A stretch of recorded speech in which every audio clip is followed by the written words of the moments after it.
अस्सलाम वालेकुम, welcome to Punjab educators. Dear students, आज हम डेटाबेस मैनेजमेंट सिस्टम के लेक्चर्स को स्टार्ट करने वाले हैं। सबसे पहले हम डेटा को डिस्कस करते हैं। Data raw facts and figures का मजमुआ होता है। रॉ फैक्ट्स का मतलब है ऐसी चीजें जो कि अनप्रोसेस्ड फॉर्म में होती हैं, जिनको प्रोसेस नहीं किया होता। डेटा को हम मुख्तलिफ सोर्सेज से इकट्ठा करते हैं और इसको मुख्तलिफ मकासद के लिए भी इकट्ठा किया जाता है। डेटा नंबर्स, कैरेक्टर्स, सिंबल्स और पिक्चर्स वगैरह पर मुश्तमिल हो सकता है। डेटा की अगर एग्जांपल को देखें तो जैसे आप किसी कॉलेज या यूनिवर्सिटी में एडमिशन लेते हैं तो वहां आप अपना एडमिशन फॉर्म फिल करके देते हैं। जब आप अपने एडमिशन फॉर्म के ऊपर अपनी सारी डिटेल एंटर करके कॉलेज या यूनिवर्सिटी में सबमिट कराते हैं तो बेसिकली कॉलेज या यूनिवर्सिटी आपसे आपका डेटा ही कलेक्ट कर रहा होता है। इसी तरह गवर्नमेंट पाकिस्तान के अंदर सेंसस करवाती है। सेंसस जो है वो भी एक तरह से आपका डेटा की कलेक्शन ही है। डेटा मल्टीपल टाइप्स का होता है, जैसे न्यूमेरिक डाटा जिसमें नंबर्स आ जाते हैं, अल्फाबेटिक डाटा जिसके अंदर अल्फाबेट्स आ जाते हैं, अल्फा न्यूमेरिक्स यानी alphabets and numbers also, image data जो कि इमेज, ग्राफ्स, पिक्चर्स और ड्राइंग पर मुश्तमिल होगा, ऑडियो डाटा जिसके अंदर ऑडियो यानी म्यूजिक, स्पीच या किसी किस्म का साउंड होगा, वीडियो यानी ये फुल मोशन इमेजेस पे ऊपर मुश्तमिल होगा। अब हम बात करते हैं इंफॉर्मेशन के बारे में। Processed data is called information. Data को जब प्रोसेस कर लिया जाता है तो वो आपकी इंफॉर्मेशन बनती है। इंफॉर्मेशन मोर मीनिंगफुल होती है निस्बतन डेटा के। डेटा को हम कंप्यूटर में एज ए इनपुट के तौर पे देते हैं, जबकि कंप्यूटर उसके ऊपर प्रोसेस करके इंफॉर्मेशन हमें आउटपुट के तौर पर देता है।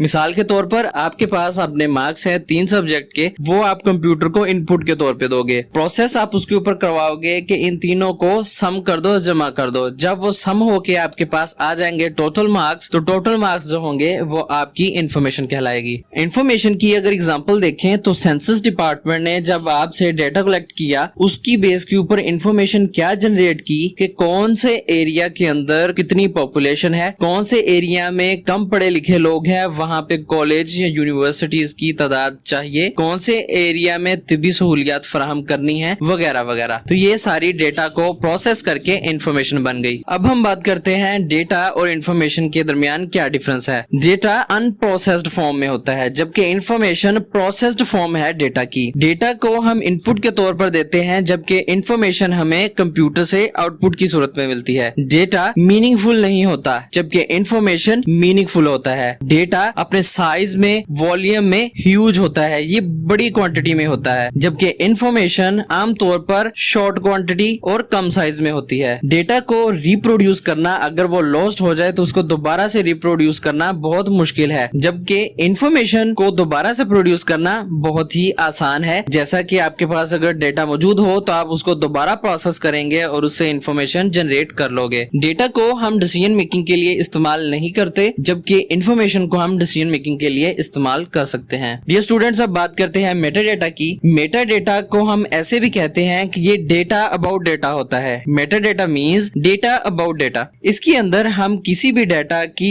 प्रॉपर्टीज, उसके साइज, उसके फॉर्मेट और उसकी कैरेक्टरिस्टिक्स को हम डिफाइन करते हैं। इसमें हम बताते हैं अगर डेटा होगा तो डेटा की टाइप क्या होगी, उसकी लेंथ क्या होगी, उसके अंदर किस किस्म का डेटा आएगा। इसको हम मेटा डेटा बोलते हैं। इसकी एग्जांपल अगर देखें तो आपके सामने जो फील्ड नजर आ रहा है, जो एक टेबल नजर आ रहा है, इसके अंदर सबसे पहले फील्ड नेम है जो कि रोल नंबर है। रोल नंबर हमेशा न्यूमेरिक यानी इंटीजर टाइप के होते हैं। फॉर एग्जांपल हमने इसकी लेंथ सेट कर दी 3 कि रोल नंबर जो है वो 1 से लेके 100 तक आएंगे। ये हमने इसके ऊपर एक कंस्ट्रेंट अप्लाई कर दिया कि रोल नंबर 1 से लेके 100 तक आएंगे, 100 से अबव रोल नंबर नहीं होंगे। नेम की डेटा टाइप अल्फाबेटिक होगी, यानी नेम हमेशा अल्फाबेट्स पर मुश्तमिल होता है। और हमने इसकी लेंथ सेट कर दी 50, यानी इसके अंदर जो स्टूडेंट का नेम होगा वो मैक्सिमम 50 कैरेक्टर्स पर मुश्तमिल होगा। इसी तरह एड्रेस, उसके अंदर अल्फाबेट्स भी होते हैं और नंबर्स भी, जैसे स्ट्रीट नंबर 5, हाउस नंबर 16, किसी भी टाउन का नेम और आगे सिटी का नेम। तो इसके अंदर अल्फाबेट्स भी आते हैं और नंबर्स भी आते हैं, इसलिए हमने इसको अल्फा न्यूमेरिक लिया है और इसकी लेंथ 100 है। ईमेल के अंदर भी अल्फाबेट्स भी होते हैं और नंबर भी, और इसकी लेंथ हमने 25 रखी है। कंस्ट्रेंट हमने अप्लाई किया है कि वही ईमेल एड्रेस जो है वो वैलिड कंसीडर किया जाएगा जिसके अंदर @ ऑफ का साइन मौजूद होगा। फोन नंबर, इसके अंदर भी अल्फा न्यूमेरिक्स हो सकते हैं क्योंकि इसके अंदर स्पेशल केसेस जैसे डैश वगैरह और +92 ये भी यूज किया जाता है। स्टूडेंट्स अब बात करते हैं फाइल प्रोसेसिंग सिस्टम की। फाइल प्रोसेसिंग सिस्टम बड़ा ही ट्रेडिशनल और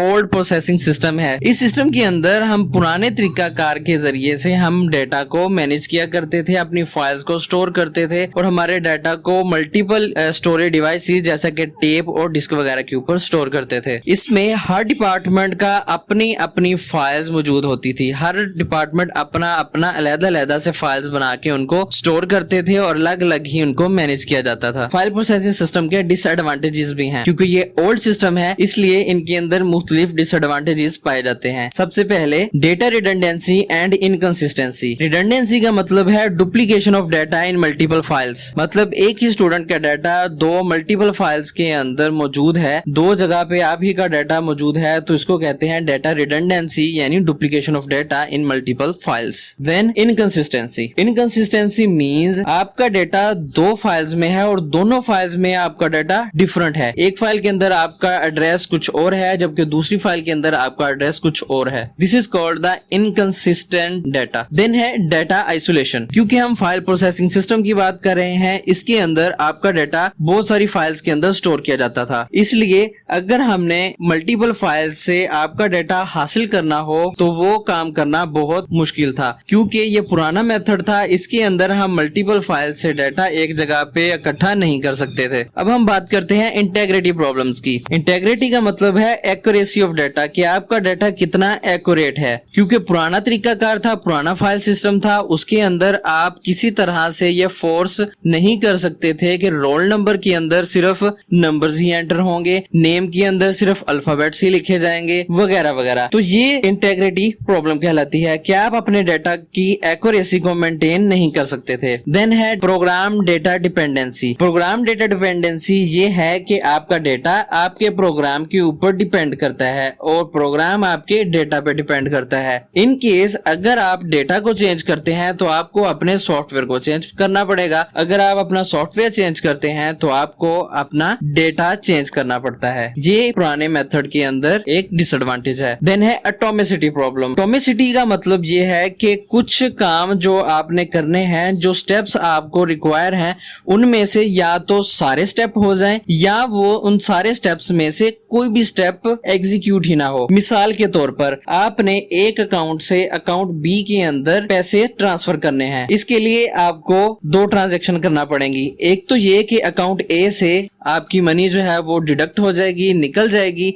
और वो दूसरे अकाउंट के अंदर शिफ्ट हो जाएगी, ऐड हो जाएगी। इन केस कोई ऐसा इशू आ जाता है तो आपके अकाउंट से तो मनी डिडक्ट हो जाएगी लेकिन अकाउंट बी के अंदर आपकी मनी ट्रांसफर नहीं होगी। तो इन दैट केस क्या होगा, ये एटॉमिसिटी प्रॉब्लम कहलाता है। या तो आपकी ट्रांजैक्शन कंप्लीट परफॉर्म की जाए या उस ट्रांजैक्शन को बिल्कुल भी एग्जीक्यूट ना किया जाए। इन केस ऐसा इशू आता है तो आपके अकाउंट से जो मनी डिडक्ट हुई थी वो वापस आपको रिटर्न की जाए, जबकि ये एटॉमिसिटी प्रॉब्लम पुराने तरीकाकार के अंदर मौजूद थी। देन है security problems. File processing system के अंदर किसी किस्म की कोई सिक्योरिटी, कोई यूजर नेम, कोई पासवर्ड्स वगैरह के जरिए से आपकी फाइल को प्रोटेक्ट नहीं किया जा सकता, इसलिए उसके अंदर सिक्योरिटी इशू है। उसको उन फाइल्स को कोई बंदा किसी भी तरीके से उन फाइल्स को ओपन करके उनके अंदर कोई भी गड़बड़ कर सकता है। ये पुराने मेथड के अंदर सिक्योरिटी इश्यूज हैं। देन है प्रोग्राम मेंटेनेंस। पुराना तरीकाकार के अंदर जो मेंटेनेंस थी वो बहुत ज्यादा डिफिकल्ट होती थी। उसके अंदर बहुत सारे लोग मिलके उसकी मेंटेनेंस करते थे और उस मेंटेनेंस के लिए आपको बहुत ज्यादा मनी खर्च करना पड़ती थी। तो डियर स्टूडेंट्स, मिलते हैं नेक्स्ट लेक्चर के अंदर जिसके अंदर हम डेटाबेस मैनेजमेंट सिस्टम और फर्दर उसके कंपोनेंट्स के बारे में बात करेंगे। तब तक के लिए चैनल को सब्सक्राइब कर लें। मिलते हैं, अल्लाह हाफिज।